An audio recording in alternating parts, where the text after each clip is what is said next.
Assalamu alaikum. My name is Khadija Jabbar and my program is BS Biotechnology and my roll number is 37 and I'm here to present the topic of testing of coronavirus.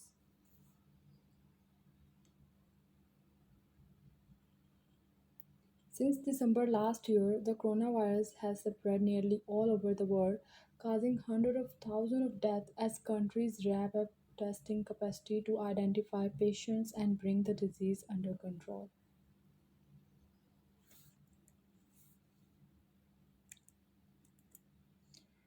Testing for COVID 19. Two kinds of tests are available for COVID 19, viral test and the antibody test.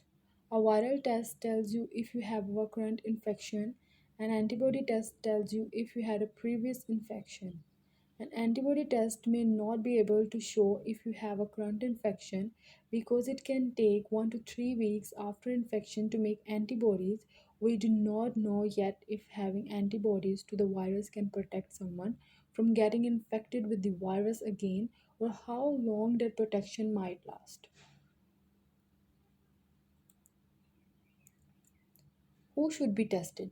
To learn if you have a current infection, viral tests are used, but not everyone needs this test. Most of the people have mild illness and recover at home without any medical care and may not be needed to be tested. Although supplies of tests are increasing, it may still be difficult to find a place to get tested. If you have a symptoms of COVID-19 and want to get tested, call your healthcare provider first. You can also visit your state or local health department's website to look for the latest local information on testing. Current infection. Current infection is tested by the polymerase chain reaction. Polymerase chain reaction is a process that causes a very small, well defined segment of DNA to be amplified or multiply many hundred of thousands of times so that there is enough of it to be detected and analyzed. Viruses such as SARS CoV 2 do not contain DNA but only RNA. When a respiratory sample is collected from the person being tested, it is treated with the certain chemicals which remove extraneous substances and extract only the RNA from the sample. As you can see in this picture, a strip of 8 PCR tubes and each contains 100 micron mixture. When testing an infected persons, the likelihood of the detecting the virus depends on how much time has passed since the person was infected. The RT-PCR test performed with throat swabs is only reliable in the first week of the disease. Later on, the virus can disappear in the throat while it continues to multiply in the lungs.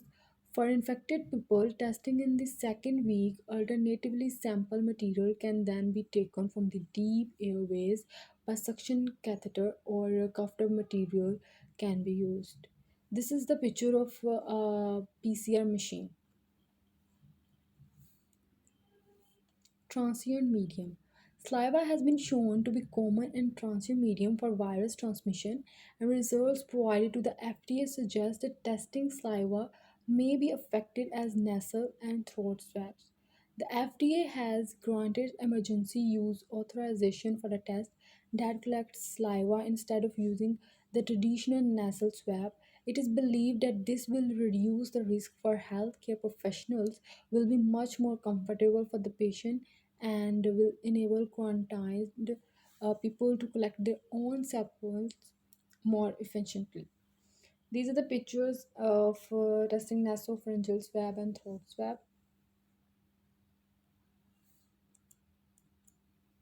Testing. COVID 19 testing can identify the SARS CoV 2 virus and includes methods that detect the presence of virus itself. RT PCR isothermal nucleic acid amplification antigen, and those that detect antibodies produced in response to infection.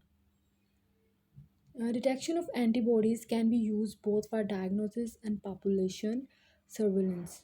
Antibody tests show how many people have had the disease, including those whose symptoms were minor or whose were asymptomatic. An accurate mortality rate of the disease and the level of herd immunity in the population can be determined from the results of this test.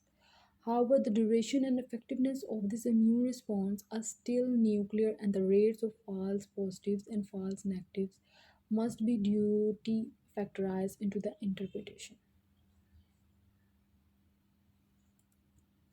Past infection. So, how test on past infection? Serological tests rely on drawn blood, not a nasal or a throat swab, and can identify people who were infected and have already recovered from the COVID 19, including those who did not know that they had been infected. Most serology tests are in the research stage of development.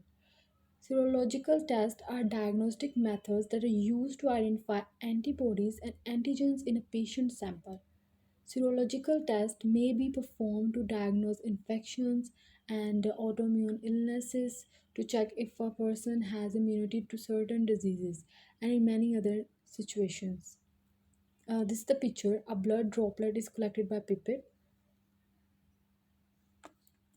and then blood from pipette is then placed into a COVID 19 rapid diagnostic device. And then the rapid diagnostic test shows reactions of IgG and IgM. So basically, IgG is the immunoglobulin G, is a type of antibody representing approximately 75% of serum antibodies in humans. IgG is the most common type of antibody found in blood circulation. IgG molecules are created and released by plasma beta cells, and each G has two antigen binding sites. While IgM is the immunoglobulin M, is one of the several isotypes of antibody, also known as immunoglobulin, that are produced by vertebrates. IgM is the largest antibody, and it is the first antibody to appear in the response to initial exposure to an antigen.